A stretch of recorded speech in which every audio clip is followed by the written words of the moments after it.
Hi my dear students, धुआं धुआं का बायोलॉजी में आपका स्वागत है। आइए शुरू करते हैं। बहुत इंपॉर्टेंट टर्म पढ़ने वाले हैं। हम लोग जेनेटिक्स पढ़ रहे थे और आज का जो लेक्चर है वो आपके लिए काफ़ी इंपॉर्टेंट है क्योंकि ये जेनेटिक्स का बैकबोन बनेगा। ये छोटी छोटी टेक्नोलॉजी काफ़ी इंपॉर्टेंट है क्योंकि ये टेक्नोलॉजी आपको आना बहुत जरूरी है। अगर आप चाहते हैं कि रियली में जेनेटिक्स को समझना तो ये चीज़ बहुत जरूरी है।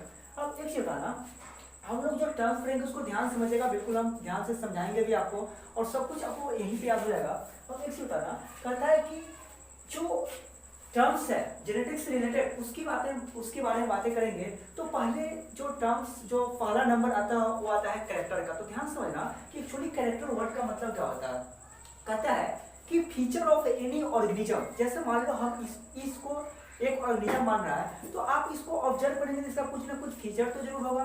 जैसे मान लो अगर ये प्लांट है तो इसका क्या होगा, इसका कुछ ना कुछ हाइट होगा। अगर मान लो ये सीड को प्रोड्यूस करता है तो सीड का कुछ ना कुछ कलर होगा। तो ये जो फीचर्स है किसी ऑर्गेनिज्म का उसको हम क्या बोलते हैं, कैरेक्टर्स। आप ध्यान समझना, कैरेक्टर्स के बाद जो सेकेंड चीज आता है उसका जो सेकेंड टेक्नोलॉजी है वो है आपका ट्रेड्स। ध्यान समझिएगा, एक्चुअली ट्रेड्स क्या होता है, वेरियस फॉर्म ऑफ कैरेक्टर। जो कैरेक्टर का वेरियस फॉर्म है उसी को हम क्या बोल रहे हैं, ट्रेड्स। इसको समझिएगा, various form of character word का मतलब क्या है।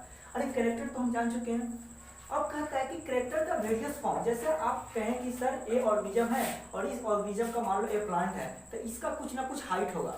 तो जो ये हाइट है तो इस हाइट को समझिएगा, अगर ये आपका हाइट है तो ऑब्वियस सी बात है हाइट होगा। तो ये हाइट क्या हो सकता है, टॉल भी हो सकता है, ड्वार्फ भी हो सकता है। तो कहता है कि वेरियस फॉर्म ऑफ कैरेक्टर, अरे जो टॉल है ड्वार्फ है वो कैरेक्टर का ही तो वेरियस फॉर्म है, तो इसको हम क्या बोलते हैं, ट्रेड्स। अच्छा एक चीज बताना, अगर हम ट्रेड की बात करें और ट्रेड के साथ साथ अगर हम होमोजाइगस कंडीशन की बात करें, बहुत इंपॉर्टेंट है, ध्यान समझिएगा। होमोजाइगस वर्ड का मतलब कहता है कि form of gene which are similar, बहुत इंपॉर्टेंट चीज है। मतलब कहने का मतलब है कि जीन का वो फॉर्म जो कि देखने में बिल्कुल एक जैसा हो उसको हम क्या बोलते हैं, होमोजाइगस कंडीशन। अब समझना कि होमोजाइगस कंडीशन का मतलब क्या होता है। जैसे मान लो कि ये आपका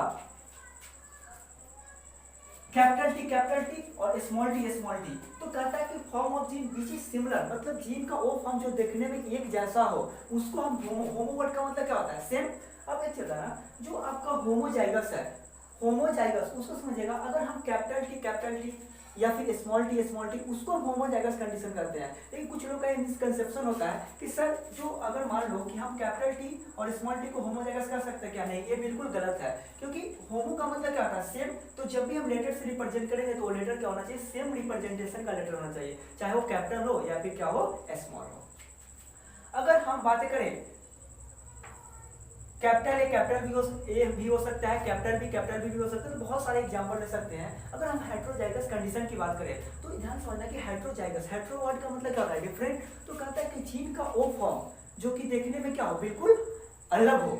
तो मतलब कहता है कि form of gene which are dissimilar word का मतलब क्या होता है, जो एक जैसा नहीं हो। जैसे मान लो कि ये देखिए, ये जो आप दो मार्कर देख रहे हैं क्या एक जैसा, क्या ऑब्वियस सी बात है दोनों डिसिमिलर है। तो मतलब कहने का मतलब है कि हेट्रोजाइगस कंडीशन को जब भी रिप्रेजेंट करेंगे तो एक कैपिटल टी होगा और एक क्या होगा, स्मॉल टी होगा। इतना क्लियर है क्या। अब एक चीज बताइएगा, यहीं पे एक वर्ड आता है जीन। तो कहता है कि जीन को मतलब समझना, जैसे मान लो कि कहता है कि सेगमेंट ऑफ डीएनए, जैसे मान लो ये डीएनए है तो इसका जो सेगमेंट होगा उसको हम क्या बोलते हैं, जीन। और जो आपका कैरेक्टर के लिए जो रिस्पॉन्सिबल होता है, एक जनरेशन दूसरे जनरेशन जो ट्रांसमिशन हो रहा है कैरेक्टर के लिए, वो कौन सा चीज रिस्पॉन्सिबल, अरे वो तो जीन ही तो रिस्पॉन्सिबल होता है ना।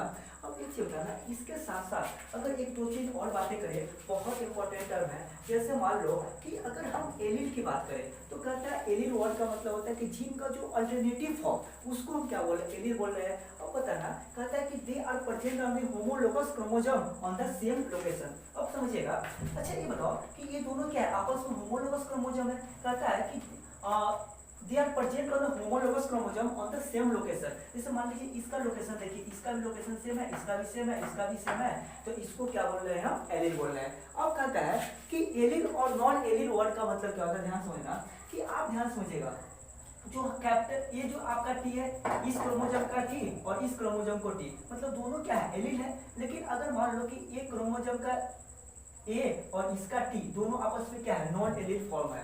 तो कहता है, अब एक चीज और बताइएगा, कहता है कि represented by the same alphabet, हम जब भी एलिड को रिप्रेजेंट करते हैं तो उसका अल्फाबेट क्या होता है, बिल्कुल एक जैसा होता है, सेम होता है। इसी टर्मिनोलॉजी के सिलसिले में अब हम लोग आगे बढ़ते हैं, जो कि आपका बहुत इंपॉर्टेंट है। फिनोटाइप की बात करेंगे, जीनोटाइप की बात करेंगे। तो ध्यान से सुनना, कहता है फिनोटाइप, इस वर्ड का मतलब क्या होता है, कहता है कि external appearance of an organism, किसी ऑर्गेनिज्म का एक्सटर्नल अपीयरेंस, अगर बाहर से किसी ऑर्गेनिज्म को ऑब्जर्व करते हैं तो इसका बाहरी ऑब्जर्वेशन क्या है। जैसे मान लो कि कोई एक ऑर्गेनिज्म है, अगर इसको हम ऑब्जर्व करें तो इसका हाइट देखेंगे, हाइट कैसा है। उसके बाद फिर अगर ये प्लांट है तो इसका सीड का कलर देखेंगे, सीड का शेप देखेंगे। तो जो आप एक्सटर्नल किसी ऑर्गेनिज्म का जो एक्सटर्नल अपीयरेंस दिखाता है उसको बोलते हैं फेनोटाइप। अगर हम जीनोटाइप की बात करें, अगर जीनोटाइप क्या होता है तो ध्यान समझिएगा, जीनोटाइप का मतलब genetic constitute of an organism, किसी ऑर्गेनिज्म के इसके अंदर जीन के अंदर क्या क्या कंस्टिट्यूट है, क्या क्या प्रेजेंट है, उसको बोल रहे हैं जीनोटाइप। जैसे अगर एज फॉर एग्जांपल ध्यान समझिएगा, जैसे ये प्लांट है तो इसका क्या होगा, हाइट होगा। ऑब्वियस सी बात है, हाइट क्या हो सकता है, दो प्रकार का हो सकता है, या तो टॉल होगा या फिर क्या होगा, ड्वार्फ होगा।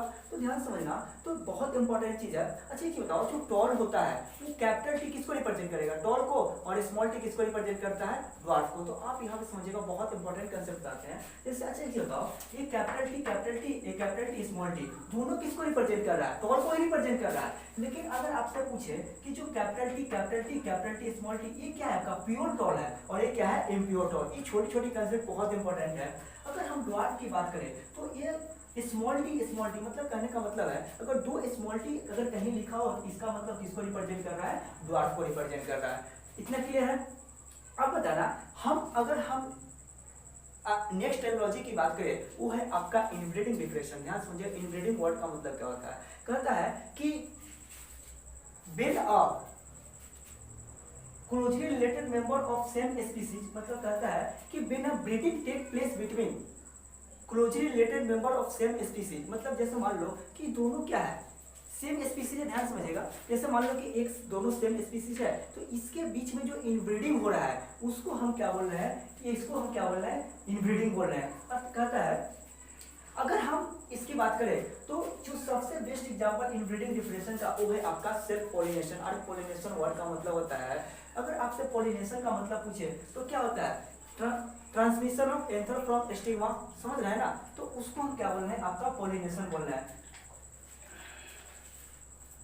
एक चीज रहेगा, ट्रांसफर, अगर आपसे कोई पूछे तो अच्छा होता है सेल्फ पॉलिनेशन है, क्रॉस पॉलिनेशन है, तो कहता है कि पॉलिनेशन वर्ड का मतलब थोड़ा सा और आपको डिटेल बताते हैं, transmission of pollen grain from anther to stigma. जैसे मान लो कि ए एंथर है, ए स्टिग्मा है, ऑब्वियस सी बात है, इसमें से पॉलन ग्रेन का ट्रांसमिशन अगर स्टिग्मा पे हो जाए तो उसको हम क्या बोलते हैं, पॉलिनेशन। लेकिन यहाँ पे क्या आपका सेल्फ पॉलिनेशन है। तो अगर आपका इनब्रीडिंग डिप्रेशन का कोई एग्जांपल पूछे तो आप क्या बताएंगे, ये सेल्फ पॉलिनेशन इसका एग्जांपल होता है। इसी सिलसिले में अगर हम क्रॉस पॉलिनेशन की बात करें तो जो आपका क्रॉस पॉलिनेशन है उसको ध्यान समझिएगा, जो क्रॉस पॉलिनेशन है कहता है कि अगर हम इनब्रीडिंग के बाद जो नेक्स्ट टर्मिनोलॉजी है वो है आपका आउटब्रीडिंग। कहता है कि distantly when a breeding take place between distantly related member of same species, मतलब कहने का मतलब है कि स्पीसीज तो सेम है लेकिन उसके बीच में जो ब्रीडिंग हो रहा है वो काफी डिस्टेंस पे हो रहा है, तो उसको हम बोल रहे हैं आउटब्रीडिंग। अच्छा क्या होता है, इसमें हम पढ़ रहे हैं क्रॉस पॉलिनेशन के बारे में बातें करेंगे। अब एक चीज बताइएगा, जो आपका क्रॉस पॉलिनेशन, ऑब्वियस बात है पॉलिनेशन का मतलब आप समझ चुके हैं। अब एक चीज ना, ये बहुत इंपॉर्टेंट टर्म है, एक है आपका सिबलिंग और दूसरा क्या है, ट्विंस। दोनों में बहुत अंतर होता है, बहुत सारे लोग का कंफ्यूजन होता है, तो ध्यान समझिएगा सिबलिंग और ट्विंस में क्या डिफरेंस है। अगर आपसे कोई सिबलिंग वर्ड का मतलब पूछे तो कहता है कि progeny produce to the same couple at a different birth interval. अब ध्यान देना कि डिफरेंट बर्थ इंटरवल वर्ड का मतलब क्या होता है। जैसे मान लो कि जो लोग आपस में जो आप देखते हैं ना भाई बहन, उसको क्या बोल रहे हैं, सिबलिंग बोल रहे हैं। क्योंकि जो बच्चे एक साथ करने का मतलब, अगर कोई लेडीज एक बार प्रेग्नेंट हुई, अगर एक बार में एक बच्चे को जन्म दी, फिर नेक्स्ट बार प्रेग्नेंट होती है, नेक्स्ट बच्चे को जन्म दी है, तो दोनों आपस में जो बच्चे हुए वो क्या हो गए, सिबलिंग। लेकिन अगर मान लो कोई लेडी एक बार प्रेग्नेंट हुई और एक ही बार में दो बच्चे को प्रोड्यूस कर दी, तो उसको बोलते हैं ट्विंस। इतना क्लियर है क्या। एक और खास बात, धुआं करते रहे,